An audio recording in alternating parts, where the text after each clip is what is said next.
सुनीति जो है अपने पुत्र ध्रुव को भगवत भक्ति की शिक्षा देती है, बड़ी सुंदर सत्संग सुनाती है। माओं का बड़ा जिम्मेवारी है। हम अभी आपसे कह रहे थे कि स्त्रियों की जिम्मेवारी, माताओं की जिम्मेवारी, घर को स्वर्ग बनाना है कि नरक बनाना है, यह भी माताओं पर निर्भर करता है। माँ चाहे, स्त्रियां चाहे तो वो अपने घर को स्वर्ग बना सकते हैं। कल हम लोग सीताराम जी के विवाह की कथा सुन रहे थे और भगवान के विवाह का दर्शन कर रहे थे। सीताराम जी का विवाह हुआ और डोलियां चली और अयोध्या पहुंची। तो जैसे ही डोलियां अयोध्या जी में आई तो महाराज चक्रवर्ती नरेश दशरथ ने तीनों माताओं को बुलाकर कह दिया, सुनो, ये जनक जी की बेटियां थीं, अब जनक जी की नहीं, अब ये मेरी बेटियां हैं।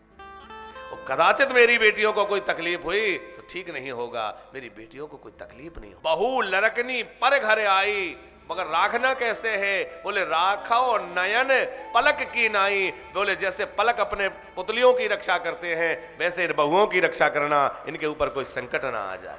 क्योंकि एक बेटी जब अपने माँ बाप के यहाँ से आती है तो बड़े अरमान लेकर के आती है। ये बात तो सबको ही पूछते हैं कि बेटी क्या लेकर आई है। बहू आती है तो सब पूछने आते हैं कि वो क्या लेकर आई है, पर यह कोई नहीं पूछता कि वो क्या छोड़कर आई है, कितना कुछ त्याग करके आती है। जिस आंगन में खेली, जिस आंगन में बड़ी हुई, जिन माता पिता की गोद में खेली, उन सबको त्याग कर आई है। यहां आकर उसको तकलीफ दी जाए। कई बार कहा जाता है कि बेटी को, बहू को बेटी माना जाए।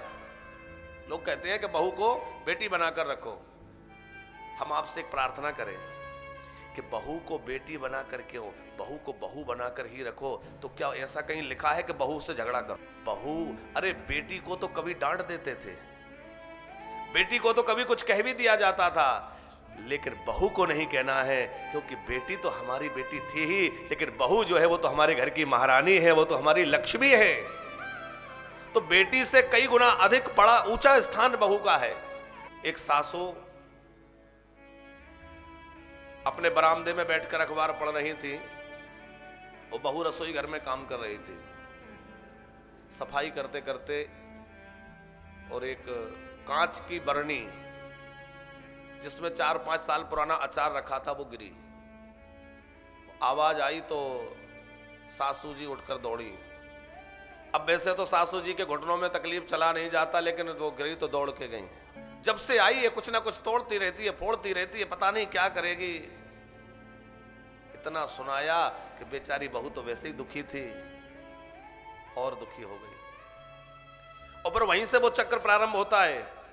अब बच्चे लौटकर स्कूल से आएंगे तो वो उनको ही फटकार लगाएगी बहू, क्योंकि वो तो सासू जी से पहले ही परेशान हो चुके। पतिदेव आएंगे, उनसे झगड़ा होगा।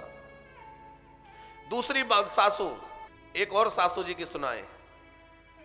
बहू सफाई कर रही थी और कांच की बरनी ऊपर रखी हुई थी जिसमें 20 किलो देसी घी रखा हुआ था, और वो घी की बरनी गिरी, टूट गई। सास तो वो भी दौड़ी, पर वो जाकर ये नहीं कह रही कि ये क्या किया, वो ये कह रही, बहू तुझे चोट तो नहीं लगी? बेटा दूर हट जा, कोई बात नहीं है, तुझे कहीं कांच ना लग जाए, कांच पड़ा है वहां, सब साफ हो जाएगा, कोई बात नहीं, और आ जाएगा, उसकी चिंता मत कर, तू अपनी चिंता कर, तुझे चोट तो नहीं लगी। अब आप विचार करिए उस बहू के अंदर सास के लिए कितना आदर बढ़ गया होगा, कितना सम्मान बढ़ जाएगा।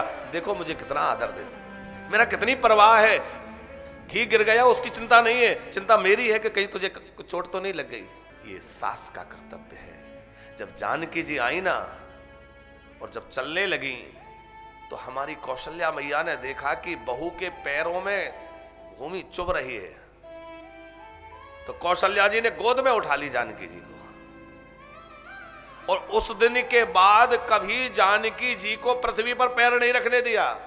जब राम जी के वनवास की चर्चा है तो आप वहां पढ़िए, मानस में लिखा है, बहू वो कहती हैं, श्री कौशल्या जी कह रही हैं कि हे राघव, वह जानकी तुम्हारे साथ वन में जाना चाहती है जो जानकी कभी जमीन पर पैर नहीं रखी। तो कहां पैर रखती है?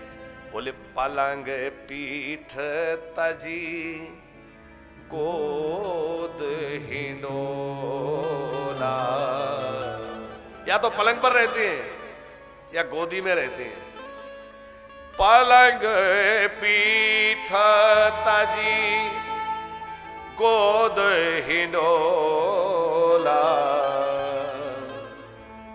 और शिये न दीन पगे आवनी कठोरा सिये न दीन पग आवनी